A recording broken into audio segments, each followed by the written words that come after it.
ഇന്നൊരു അടിപൊളി chicken fry തയ്യാറാക്കാം. ആദ്യം മിക്സിന്റെ ജാറിലോട്ട് 5-6 ചുവന്നുള്ളി, വെളുത്തുള്ളി, ചെറിയ കഷ്ണം ഇഞ്ചി, 2 പച്ചമുളക്, 1 ടീസ്പൂൺ പെരിഞ്ജീരകം കൂടെ ചേർത്ത് നന്നായിട്ട് അരച്ചെടുക്കാം.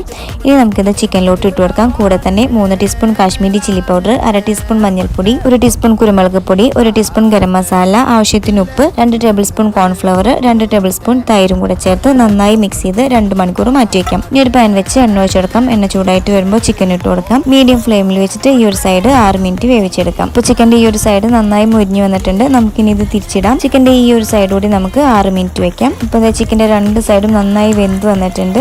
നമുക്കിനി ഇത് വറുത്ത് കോരി സെർവിംഗ് പ്ലേറ്റിലോട്ട് മാറ്റാം. ഇനി ഇതേ എണ്ണയിലോട്ട് തന്നെ കുറച്ച് വേപ്പിലയും പച്ചമുളകും കൂടി ഇട്ട് നന്നായിട്ടൊന്ന് ഫ്രൈ ചെയ്ത് ചിക്കന് മുകളിലോട്ട് ഇട്ട് കൊടുക്കാം. അപ്പോൾ അടിപൊളി ചിക്കൻ ഫ്രൈ റെഡി ആയിട്ടുണ്ട്. അപ്പോൾ ഇതുപോലെയുള്ള വീഡിയോസ് ഇഷ്ടമാണെങ്കിൽ നമ്മുടെ ചാനൽ സബ്സ്ക്രൈബ് ചെയ്യാൻ മറക്കല്ലേ.